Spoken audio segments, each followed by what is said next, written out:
Hey everybody, how you doing? I'm Cody.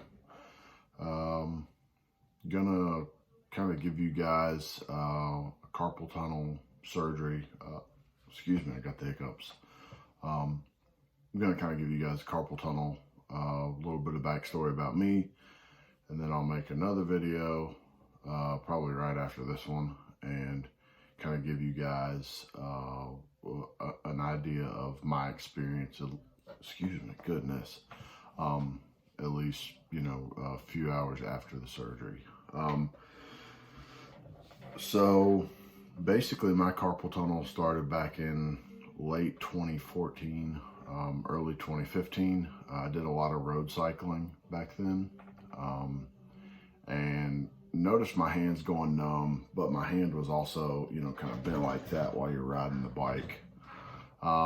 And, I never really thought anything of it. I just lift my hand up, of course, do the shake that we all know and love, love at this point. And, get the feeling back in my hand and keep on riding. So I did that, and it kind of came off and on. And I was pretty convinced that it was a pinched nerve. Sorry, excuse the mess. I'm in my spare room, so there's little kids Mickey chairs and junk sitting around everywhere. So again, so I'm just kind of convinced at this point that it's a pinched nerve. Never really had any issue with carpal tunnel. Never really knew anybody with carpal tunnel. So it's there, but it's not, it's not really enough to kind of keep me up or affect my sleep. One of my best friends, so jumping forward to 2017, one of my best friends and I decided to go visit his grandfather who lives on a lake in Florida, or rather lived on a lake in Florida. He passed away about a year or so ago. But so we went and visited him, basically took a week and went down to South Central Florida to go fishing for a couple days, and then drove back up the interstate to go to Daytona for the Daytona 500. We're big, NASCAR fans. So we came back, and during the whole time of that fishing trip, I just could not hold a rod. It was no more than 10 minutes maximum, and I would have to switch hands and, do, of course, the shake that we, again, that we all know and love, or know and despise. So again, that was sort of an isolated episode that I definitely remember, where it got, I guess, kind of leveled up, in intensity, but still wasn't enough for me to really worry about going to the doctor's office or urgent care, wherever. So jumping forward to 2018, I started working at a Chipotle Mexican grill. And I was working there as a service manager, and I got hired on as a service manager, which is, you're basically like the lead guy or lead gal on a shift. So in order to do that, you've got to do a lot of cutting with knives, right? You're cutting a lot. Anybody that knows food service, Chipotle uses pretty, there's a lot of cutting going on. Tons of cilantro, onions, peppers, steak, chicken. It's truly all handmade at 5 or 6 o'clock in the morning. I'm left-handed, so of course I use my left hand for everything. And that was whenever I noticed that it just exponentially got worse over the few months that I worked there. It got to the point where whenever I started, it was, I somewhat had it under control. And then by the time I left, it was keeping me up at wait, it was keeping me awake at night. And I wasn't, really sure about what I needed to do job-wise. So I ended up going to urgent care. They prescribed me some Voltaren gel, which, at that time it was, you had to get a prescription for it. So I used up the Voltaren gel, the tube that they gave me. Started sleeping with wrist braces, which I don't have them in here, but it's just basically a brace that wraps around your thumb, and it's got, you know, the metal spoon in your palm, and it just prevents your wrist from, you know, moving in any sort of extreme direction that you kind of subconsciously do while you're asleep. So I started doing that. Once the Voltaren ran out, I heard about something called Penetrex, which is just a topical over-the-counter, $20, you know, for a little plastic tub, I guess, of it. And basically what you do is you just rub it on. And the reason why I bought it, it had like over 5,000 5-star reviews, right? So I was a little leery about buying it because it kind of sounded fluky, right? Like, does this work? Does it not work? Who knows? But, you know, I figured $20 for a little tub. Okay, you know, we'll give it a go. So I used that, and it absolutely was a game changer. So I had actually ended up leaving Chipotle. I wanted to transfer my career out of food service. So I ended up leaving that job and going to another job where I wasn't using my hands as much.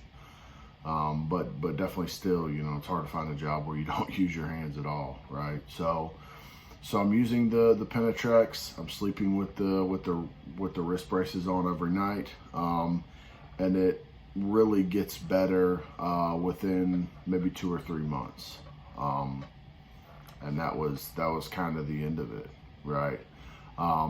So that was, you know, like I said, that was probably early 2019 that I certainly noticed a difference, that it wasn't disrupting my sleep.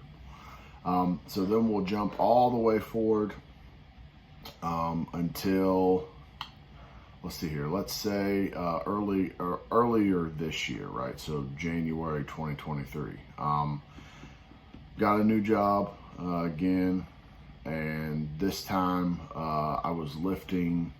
So I'm basically making gunpowder, okay? So in order to make gunpowder, the way that we make it is you have to put nitroglycerin and sometimes nitrocellulose into a mixture.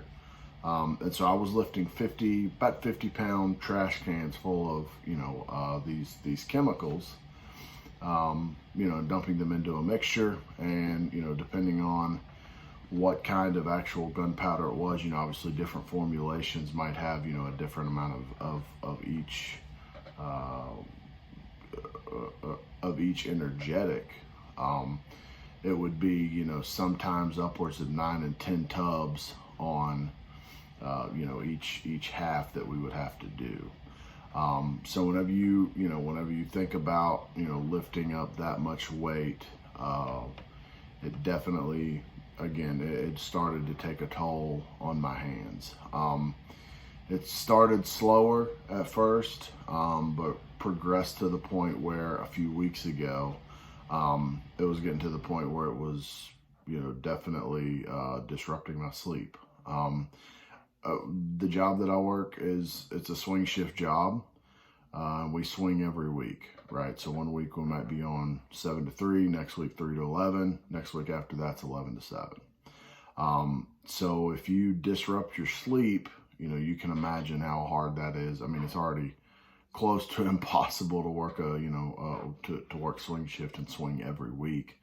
You know, much less if you've got, you know, some sort of injury, or, you know, you can't sleep for more than a couple hours, you know, for the pins and needles. And so for me, this was both hands. I am primarily left-handed, but the pins and needles was taking place in both hands. So I knew, at this point, I knew that I had to do something about it. There was really no other way that I could see how, you know, what else is going to help, right? You know, we've kind of covered all the bases. So my girlfriend, she works in an orthopedic office. She knows a really great hand doctor. So I went to my family doctor, got a referral to the hand doctor. And he said, you know, really, I don't know many other things other than shots, you know, maybe like a cortisone shot in your wrist. But he said, really, that's probably just delaying the inevitable, right? So you're probably going to need surgery, more than likely on both hands, but you know, where you're left-handed, it's probably going to be the left hand first. Excuse me. So he set me up for an EMG. If you guys are not aware of an EMG, it's like a nerve conduction muscle type study. They stick these super small bore needles all up and down your arm.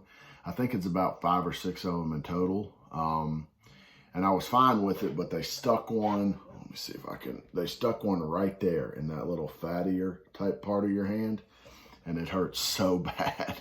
But basically what they're doing is they're seeing if there's any nerve damage or anything like that, you know, just to make sure that the muscles are firing the way that they need to be, that the nerves are firing the way that they need to be. Once the results of that EMG were sent back to the orthopedic surgeon, Dr. Jones at Ortho Virginia. If any of you are local to Virginia, Ortho Virginia is a solid company. So once the folks that I did the EMG with, once they sent those results back to the doctor, he said, you're trending on moderate to severe nerve damage in the left hand, and mild to definitely moderate in the right hand. So that's whenever we made the election to have surgery. And so I guess in the next video, I'll give you guys basically a rundown of my day surgery wise. All right, so stay tuned for part 2.